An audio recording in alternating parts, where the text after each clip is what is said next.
Gaza വെടിനിർത്തൽ കരാർ ഉടൻ യാഥാർത്ഥ്യമാകുമെന്ന പ്രതീക്ഷ ശക്തമാക്കി ഇസ്രായേലിൽ തിരക്കിട്ട കൂടിയാലോചനകൾ. പ്രധാനമന്ത്രി നെതന്യാഹു സുരക്ഷാ ഉദ്യോഗസ്ഥരുടെ അടിയന്തര യോഗം വിളിച്ചു. 42 നാളുകൾ നീണ്ടു നിൽക്കുന്ന ആദ്യഘട്ടത്തിൽ 33 ബന്ദികളെ മോചിപ്പിക്കാൻ ധാരണയായെന്ന് ഉദ്യോഗസ്ഥരെ ഉദ്ധരിച്ച് ഇസ്രായേൽ മാധ്യമങ്ങൾ റിപ്പോർട്ട് ചെയ്തു. MCA നാസർ കൂടുതൽ വിവരങ്ങൾ നൽകും. നാസർ, വെടിനിർത്തൽ കരാർ യാഥാർത്ഥ്യമാകാൻ പോവുകയാണോ? ഇസ്രായേലിൽ ഏതൊക്കെ രീതിയിലുള്ള ചർച്ചകളും യോഗങ്ങളുമാണ് നടന്നുവരുന്നത്? ദിവ്യ, വലിയ തോതിലുള്ള നിർണായകമായിട്ടുള്ള ചർച്ചകളാണ് ദോഹ കേന്ദ്രീകരിച്ച് നടക്കുന്നത്. അതോടൊപ്പം തന്നെ ഇസ്രായേലിൽ ഏറ്റവും അവസാനം ലഭ്യമാവുന്ന റിപ്പോർട്ടുകൾ പ്രകാരം വിവിധ സുരക്ഷാ വിഭാഗം മേധാവികളുടെ അടിയന്തര യോഗം നെതന്യാഹു ഇന്ന് രാത്രി വിളിച്ചു ചേർത്തിട്ടുണ്ട്. ആ യോഗത്തിൻ്റെ തീരുമാനങ്ങളുടെ കൂടി അടിസ്ഥാനത്തിൽ ചില നിർദ്ദേശങ്ങൾ ഖത്തറിൽ തങ്ങുന്ന സംഘത്തിന് കൈമാറും. അതോടുകൂടി അധികം വൈകാതെ തന്നെ കരാർ യാഥാർത്ഥ്യമാകുമെന്ന റിപ്പോർട്ടുകളാണ് ഇസ്രായേൽ മാധ്യമങ്ങളും അതോടൊപ്പം തന്നെ അമേരിക്കൻ മാധ്യമങ്ങളും ഇസ്രായേൽ ഉദ്യോഗസ്ഥരെയും അമേരിക്കൻ ഉദ്യോഗസ്ഥരെയും ഉദ്ധരിച്ചുകൊണ്ട് ഇപ്പോൾ പുറത്തുവിടുന്നത്. വളരെ അനുകൂലമായിട്ടുള്ള ഒരു സാഹചര്യമാണ്. ഒരുപക്ഷെ ഇതുവരെ ഇല്ലാത്തതിൽ നിന്ന് വ്യത്യസ്തമായ രീതിയിൽ വലിയ മുന്നേറ്റം തന്നെ ഈ ചർച്ചയുടെ ഭാഗമായിട്ട് ഇന്നും ഇന്നലെയും നടന്ന ചർച്ചകളിലൂടെ രൂപപ്പെട്ടിട്ടുണ്ട്. ഇനി കരാർ യാഥാർത്ഥ്യമാകാൻ വലിയ തടസ്സങ്ങളില്ല എന്ന ഒരു സൂചന കൂടിയാണ് അമേരിക്കൻ ഉദ്യോഗസ്ഥർ നൽകുന്നത്. അല്പം മുമ്പ് ഉണ്ടായിരിക്കുന്ന മറ്റൊരു പ്രധാനപ്പെട്ട വാർത്ത എന്നത് American president Joe Biden Qatar അമീറുമായിട്ട് ടെലിഫോണിൽ സംഭാഷണം നടത്തി. താൻ നേരിട്ട് തന്നെ ആയിരിക്കും ഇനി ചർച്ചയുടെ നിർണായകമായിട്ടുള്ള നീക്കങ്ങൾ നടത്തുക എന്ന് ബൈഡൻ ഖത്തർ അമീറിന് ഉറപ്പ് നൽകിയതായിട്ടുള്ള റിപ്പോർട്ടുകൾ കൂടി ഇപ്പോൾ പുറത്തു വരുന്നുണ്ട്. അതായത് ജനുവരി 20-ന് ട്രംപ് അധികാരമേൽക്കുന്നതിന് മുമ്പ് തന്നെ ഈ കരാർ യാഥാർത്ഥ്യമാക്കാൻ ബൈഡൻ സ്വമേധയാ തന്നെ താല്പര്യമെടുത്ത് രംഗത്ത് വന്നു എന്ന ഒരു പ്രത്യേകത കൂടി ഈ രാത്രിക്കുണ്ട്.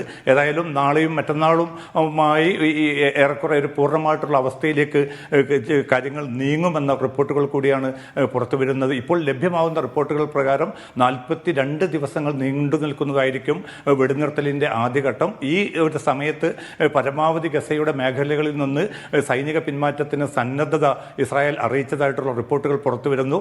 ഈ 42 ദിവസത്തിനുള്ളിൽ 33 ബന്ദികളെ കൈമാറാൻ ഹമാസ് നേതൃത്വം സന്നദ്ധത അറിയിച്ചതായിട്ടുള്ള റിപ്പോർട്ടുകൾ കൂടി പുറത്തു വരികയാണ്. ഇതിൻ്റെ ഇടയിൽ ഏതാണ്ട് ഈ ആദ്യ വെടിനിർത്തൽ ഉണ്ടാകുന്ന 13 ദിവസങ്ങൾ പിന്നിടുന്നതോടുകൂടി രണ്ടാം ഘട്ടവും വീണ്ടും ചർച്ചകൾ നടത്തും. ആ ചർച്ചയിലൂടെ കുറെ കൂടി ഈ സ്വാശ്രിതമായിട്ടുള്ള ഒരു വെടിനിർത്തലിലേക്ക് കാര്യങ്ങൾ കൊണ്ടുപോകാനുള്ള ഒരു തീരുമാനം കൂടിയാണ് ഇന്ന് രാത്രി നടന്ന ചർച്ചയിലൂടെ അവസാനമായി രൂപപ്പെട്ടിരിക്കുന്നത് എന്ന റിപ്പോർട്ട് കൂടിയാണ് പുറത്തു വരുന്നത്. എന്തായാലും ഔദ്യോഗികമായിട്ടുള്ള ഒരു പ്രഖ്യാപനത്തിലേക്ക് ഇനിയും എത്തിയിട്ടില്ല. ഇന്ന് രാത്രി ഇസ്രായേലിൽ നടക്കുന്ന നിർണായകമായിട്ടുള്ള ചില യോഗങ്ങളുണ്ട്. ആ യോഗങ്ങളോട് കൂടിയായിരിക്കും അന്തിമമായിട്ട് ഇസ്രായേലിൻ്റെ ഒരു നിർദ്ദേശം നെതന്യാഹു നേരിട്ട് തന്നെ ഖത്തറിലുള്ള മൊസാദ് മേധാവി ഉൾപ്പെട്ട സംഘത്തിന് കൈമാറുന്നത്. അങ്ങനെ വരികയാണെങ്കിൽ അത് അനുകൂലമാണെങ്കിൽ ചർച്ച വളരെ ശുഭകരമായിട്ട് മുന്നോട്ട് പോകും. ഖത്തർ അമീർ അല്പം മുമ്പ് ഹമാസ് പ്രതിനിധി സംഘവുമായിട്ടും കൂടിയാലോചന നടത്തിയിട്ടുണ്ട്.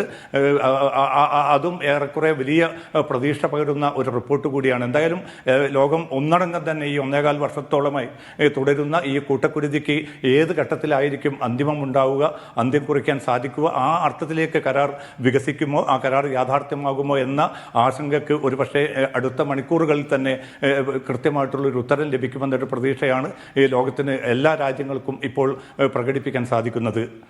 നാസർ, വെടിനിർത്തൽ ചർച്ച പുരോഗതിയുണ്ട് എങ്കിലും അത് യാഥാർത്ഥ്യമാകുമെന്നൊക്കെ പ്രതീക്ഷിക്കുന്നുണ്ട് എങ്കിലും അവസാന മണിക്കൂറിൽ വരെ ചില ഉപാധികളിന്മേൽ തർക്കങ്ങൾ നിലനിൽക്കുന്നുണ്ട്, സമാധാനത്തിലെത്താൻ കഴിഞ്ഞിട്ടില്ല എന്നൊക്കെ റിപ്പോർട്ടുകൾ പുറത്തു വരുന്നുണ്ട്. അതിൽ കൂടി വരും ദിവസങ്ങളിൽ ഒരു സമാധാനത്തിലെത്തിച്ചേരാൻ കഴിയുമെന്നാണോ പ്രതീക്ഷിക്കുന്നത്?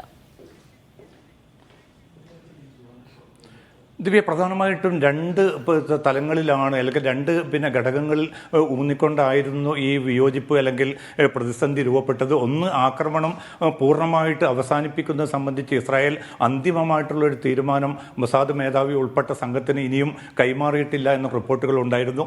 അതോടൊപ്പം തന്നെ ഇപ്പോൾ ജീവിച്ചിരിക്കുന്ന ബന്ദികളുടെ കൃത്യമായിട്ടുള്ള അല്ലെങ്കിൽ വളരെ സത്യസന്ധമായിട്ടുള്ള ഒരു പട്ടിക ഹമാസ് കൈമാറണമെന്നും ഇസ്രായേൽ ആവശ്യപ്പെട്ടിരുന്നു. പക്ഷേ ഈ ആക്രമണം രൂക്ഷമായിട്ട് തുടരുന്ന ഒരു സാഹചര്യത്തിൽ ആക്രമണം നിർത്തിവെക്കാതെ അല്ലെങ്കിൽ ആക്രമണം അവസാനിപ്പിക്കാതെ ബന്ദികൾ എത്ര പേർ ജീവിച്ചിരിപ്പുണ്ട്, എത്ര പേരുടെ നില സുരക്ഷിതമാണ് എന്നതുൾപ്പെടെയുള്ള കാര്യങ്ങളിൽ തങ്ങൾക്ക് ഒരു കൃത്യമായിട്ടുള്ള ഉത്തരം നൽകാൻ സാധിക്കുകയില്ല എന്നാണ് ഹമാസ് നേതൃത്വം അറിയിച്ചിരിക്കുന്നത്. അതുകൊണ്ട് തന്നെ ഒരു ആദ്യ 42 ദിവസങ്ങൾ നീളുന്ന വെടിനിർത്തലിന്റെ ആദ്യഘട്ടത്തിൽ ഒരു പക്ഷേ ആ കൃത്യമായിട്ടുള്ള ഒരു പട്ടിക ഹമാസ് കൈമാറാമെന്ന സന്നദ്ധത അറിയിച്ചു എന്ന റിപ്പോർട്ടുകളാണ് ദോഹയിൽ നിന്നും ഏറ്റവും അവസാനം ലഭിക്കുന്നത്. അങ്ങനെ വരികയാണെങ്കിൽ അത് ഇസ്രായേൽ സ്വീകരിക്കുകയാണെങ്കിൽ ആ കടമ്പ നീങ്ങിക്കിട്ടും. ഇനിയുള്ളത് ഈ ആക്രമണം പൂർണ്ണമായിട്ട് അവസാനിപ്പിച്ച് സൈന്യത്തെ പിൻവലിക്കാൻ നെതന്യാഹു ഭരണകൂടം തയ്യാറാകുമോ എന്നതാണ്. ഏറെക്കുറെ അനുകൂലമായ ഒരു തീരുമാനത്തിലേക്ക് ഇസ്രായേൽ എത്തിക്കൊണ്ടിരിക്കുന്നു എന്ന റിപ്പോർട്ടുകളാണ് ഇപ്പോൾ ഏറ്റവും അവസാനം നമുക്ക് ലഭ്യമാകുന്നത്. അതിൻ്റെ അടിസ്ഥാനത്തിൽ തീവ്ര നിലപാടുള്ള ബെൻഗവീർ അതോടൊപ്പം തന്നെ സ്മോട്രിക് ഉൾപ്പെടെയുള്ള മന്ത്രിമാരുമായിട്ട് ഇന്നലെ രാത്രി നെതന്യാഹു ദീർഘനേരം ചർച്ച നടത്തിയിരുന്നു. അതിന് പുറമെയാണ് അമേരിക്കൻ പ്രസിഡന്റ് ജോ ബൈഡൻ അതോടൊപ്പം തന്നെ നിയുക്ത അമേരിക്കൻ പ്രസിഡന്റ് ട്രംപ് എന്നിവരും ശക്തമായി തന്നെ നേരത്തെ വാർത്താമാധ്യമങ്ങളും ഇസ്രായേലും ഒക്കെ വ്യക്തമാക്കിയത് ഹമാസിന് താക്കീത് നൽകുന്നു അമേരിക്ക എന്നതിലേക്കാണ്. ഇപ്പോൾ ചിത്രത്തിൽ വലിയ മാറ്റങ്ങളുണ്ട്. ഇസ്രായേലിനും കർശനമായിട്ടുള്ള ഒരു താക്കീത് തന്നെ അമേരിക്ക നൽകുന്നതായിട്ടുള്ള റിപ്പോർട്ടുകളുണ്ട്. അതിന്റെ കൂടി അടിസ്ഥാനത്തിലാണ് ഒരു വെടിനിർത്തലിലേക്ക് നീങ്ങാൻ. അതായത് ഇവിടെ ഫലം കാണാൻ പോകുന്നത് ട്രംപ് 20 അധികാരത്തിലേറുന്നു. അപ്പോൾ അതിന് മുൻപ് തന്നെ ഒരു വെടിനിർത്തൽ കരാർ നടപ്പാക്കണമെന്ന അമേരിക്കയുടെ സമ്മർദ്ദം തന്നെയാണ് ഫലം കാണാൻ പോകുന്നത് എന്ന് വേണമോ വിലയിരുത്താൻ? ദിവ്യ, തീർച്ചയായിട്ടും ഏറ്റവും അവസാനം അമേരിക്ക ആ നിർത്തേ. കാരണം ട്രംപ് അധികാരത്തിൽ ഏൽക്കുന്നതിൻ്റെ മുമ്പ് തന്നെ അല്ലെങ്കിൽ ബൈഡനെ സംബന്ധിച്ചിടത്തോളം ഒരു രാഷ്ട്രീയ വിജയമായിട്ട് ഇതിനെ മാറ്റിയെടുക്കാൻ സാധിക്കും. തൻ്റെ ഭരണകാലത്ത് തന്നെയാണ് ഒരു വെടിനിർത്തലിലേക്ക് കാര്യങ്ങൾ കൊണ്ടുപോയത് എന്ന് ബൈഡന് കൂടി തെളിയിക്കേണ്ടതുണ്ട്. അതിനുള്ള ഏറ്റവും ഏതാനും ചുരുങ്ങിയ ദിവസങ്ങൾ മാത്രമാണ് ബാക്കി നിൽക്കുന്നത്. ട്രംപ് ആകട്ടെ നേരത്തെ തന്നെ ഇലക്ഷൻ വേളയിൽ പ്രഖ്യാപിച്ചിരുന്നു യുദ്ധങ്ങൾ അവസാനിപ്പിക്കുക എന്നതാണ്. അതിനായിരിക്കും താൻ മുൻതൂക്കം നൽകുക. ആഭ്യന്തര പ്രശ്നങ്ങൾ അത്രയേറെ സങ്കീർണമാണ് അമേരിക്കയെ സംബന്ധിച്ചിടത്തോളം. അപ്പോൾ ആഭ്യന്തര പ്രശ്നങ്ങളിൽ തനിക്ക് കൂടുതൽ ശ്രദ്ധ പതിപ്പിക്കണമെങ്കിൽ യുക്രൈൻ യുദ്ധവും അതോടൊപ്പം തന്നെ ഈ ഗസ യുദ്ധവും അവസാനിപ്പിക്കേണ്ടതുണ്ട്. ആ നീക്കമായിരിക്കും തൻ്റെ ഭരണകൂടം അല്ലെങ്കിൽ താനുമായി ബന്ധപ്പെട്ട ഉദ്യോഗസ്ഥരൊക്കെയും നടത്തുക എന്ന് ട്രംപ് നിരന്തരമായി ആവശ്യപ്പെട്ടിരുന്നു. ഇതിൻ്റെ അടിസ്ഥാനത്തിൽ കൂടിയാണ് ബന്ധുക്കളെ ഉടൻ തന്നെ കൈമാറണമെന്ന് ഹമാസിനോടും അതോടൊപ്പം തന്നെ ഗസയിൽ ആക്രമണം അവസാനിപ്പിക്കാനുള്ള സാധ്യതകൾ പൂർണ്ണമായിട്ട് പ്രയോജനപ്പെടുത്തണമെന്ന് ഇസ്രായേൽ നേതൃത്വത്തോടും ട്രംപ് ആവശ്യപ്പെട്ടത്. അതിൻ്റെ കൂടി അടിസ്ഥാനത്തിലാണ് കാര്യങ്ങൾ നീങ്ങുന്നത്. പക്ഷേ ഈ ഇപ്പോൾ ഏതാണ്ട് 1.25 വർഷത്തിലേക്ക് എത്തുന്ന ഈ യുദ്ധത്തിൻ്റെ മറ്റൊരു പ്രത്യേകത എന്നത് ഇന്നലെയും ഇന്നുമായി ഇന്നലെ 5 സൈനികരാണ് കൊല്ലപ്പെട്ടത്. ഇന്നിപ്പോൾ ഏറ്റവും അവസാനമായിട്ടുള്ള റിപ്പോർട്ട് ലഭിക്കുമ്പോൾ 6 സൈനികർ കൊല്ലപ്പെടുകയും 16 സൈനികർക്ക് പരിക്കേറ്റതായിട്ടുള്ള റിപ്പോർട്ടുകൾ കൂടി പുറത്തു വരുന്നുണ്ട്. കാരണം ഹമാസ് പൂർണ്ണമായിട്ടും അമർച്ച ചെയ്യപ്പെട്ടു എന്ന് പറയുന്ന അതേ ഇസ്രായേലിനെ തന്നെയാണ് ഈ സൈനികരുടെ നിരന്തരമായിട്ടുള്ള കുരുതി അല്ലെങ്കിൽ അവരുടെ കൊലയെ സംബന്ധിച്ച റിപ്പോർട്ടുകൾ കൂടി ഇപ്പോൾ പുറത്തു വിടേണ്ടി വരുന്നത്. കാരണം ചെറുത്തുനിൽപ്പ് അത്ര ശക്തമായി തന്നെ ഈ പ്രതികൂലമായിട്ടുള്ള സാഹചര്യത്തിലും അടിച്ചമർത്തലും കൂട്ടക്കുരുതിയും വംശഹത്യയും ഒക്കെ തുടരുന്ന ഒരു ഘട്ടത്തിലും അസാമാന്യമായിട്ടുള്ള കരുത്തോടു കൂടി തന്നെ ഹമാസ് നേതൃത്വം പലസ്തീൻ പോരാളികൾ പൊരുതുന്നു എന്ന ഒരു ചിത്രം കൂടിയാണ് ഈ ഒരു വെടിനിർത്തലിലേക്ക് നീങ്ങുന്ന ഒരു ഘട്ടത്തിൽ ഗസയിൽ നിന്നും നമുക്ക് ലഭ്യമാകുന്ന ഏറ്റവും അവസാനത്തെ റിപ്പോർട്ട്. അതാണ് ആശങ്കയുണ്ടാക്കുന്നത്. ഒരു വശത്ത് വെടിനിർത്തൽ കരാർ ചർച്ചകൾ നല്ല രീതിയിൽ തന്നെ പുരോഗമിച്ചു വരുന്നു. പക്ഷെ മറുവശത്ത് ഇസ്രായേൽ ഗസയിൽ കനത്ത ബോംബിങ്ങും ആക്രമണവും നടത്തി വരികയാണ്. ഇതൊക്കെ ഈ വെടിനിർത്തൽ ചർച്ചകളെ പ്രതികൂലമായി ബാധിക്കാനിടയുണ്ടോ?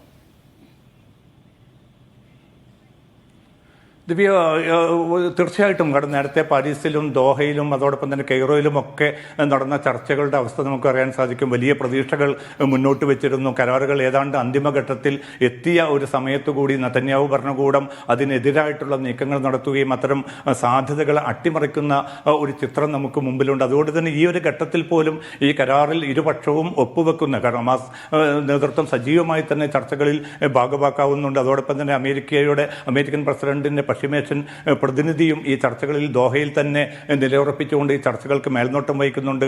ജോ ബൈഡൻ തന്നെയും അല്പം മുമ്പ് ഖത്തർ അമീറുമായി സംസാരിച്ച പ്രകാരം താൻ തന്നെയായിരിക്കും ഇനി ചർച്ചകളിൽ അന്തിമ ഏതെങ്കിലും പ്രതിസന്ധി ഉണ്ടെങ്കിൽ താൻ നേരിട്ട് തന്നെ ഇടപെടുമെന്ന ഒരു ഉറപ്പ് ഖത്തർ അമീറിന് നൽകുന്നുണ്ട്. ഹമാസ് പ്രതിനിധി സംഘവുമായിട്ട് ഖത്തർ അമീർ പ്രത്യേകം ചർച്ച നടത്തുന്നുണ്ട്. അപ്പോൾ അനുകൂലമായിട്ടുള്ള ഒരുപാട് സാഹചര്യങ്ങൾ മുമ്പൊരിക്കലും ഇല്ലാത്ത വിധം ഒരു കരാറിലേക്ക് നീങ്ങാവുന്ന ഒരവസ്ഥ തന്നെയാണ് രൂപപ്പെട്ടിരിക്കുന്നത്. ഇനി അതിനെയും അട്ടിമറിക്കാൻ ഏതെങ്കിലും പുതിയ വ്യവസ്ഥകളോ മറ്റ് നിർദ്ദേശങ്ങളോ നെതന്യാഹു മുന്നോട്ട് വെച്ചിട്ടില്ല എങ്കിൽ ഈ കരാർ യാഥാർത്ഥ്യമാകാനുള്ള ഒരു സാധ്യത തന്നെയാണ് തെളിഞ്ഞു നിൽക്കുന്നത്. നേരത്തെ ദിവ്യ സൂചിപ്പിച്ചതുപോലെ ആക്രമണം വ്യാപകമായി തന്നെ ഇന്നും തുടരുകയാണ്. വടക്കൻ ഗസയിൽ ഏതാണ്ട് 50-ലധികം പലസ്തീനികൾ ഇന്നത്തെ കുരുതിയിൽ കൊല്ലപ്പെട്ടതായിട്ടുള്ള റിപ്പോർട്ടുകൾ പുറത്തുവിടുന്നുണ്ട്. അതേസമയം തന്നെയാണ് നേരത്തെ സൂചിപ്പിച്ച പോലെ റഫയിലും അതോടൊപ്പം തന്നെ വടക്കൻ ഗസയിലും ചെറുത്തുനിൽപ്പിന്റെ അതിശക്തമായിട്ടുള്ള നീക്കവും അത് സംബന്ധിച്ച റിപ്പോർട്ടുകൾ കൂടി ഈ ഘട്ടത്തിൽ ഏറ്റവും അവസാനമായിട്ട് പുറത്തുവിടുന്നുമുണ്ട്. ദിവ്യ, തിരക്കിട്ട കൂടിയാലോചനകൾ ഇസ്രായേലിൽ നടന്നു വരികയാണ്. വെടിനിർത്തൽ ചർച്ചകളിൽ പുരോഗതിയുണ്ട് എന്ന് തന്നെയാണ് അറിയാൻ കഴിയുന്നത്. അധികം വൈകാതെ തന്നെ ഉടൻ തന്നെ ഒരു വെടിനിർത്തൽ കരാർ പ്രഖ്യാപനം അത് യാഥാർത്ഥ്യമാകും എന്ന് തന്നെയാണ് പ്രതീക്ഷിക്കുന്നത്. വിവരങ്ങളാണ് MC നാസർ നൽകിയത്.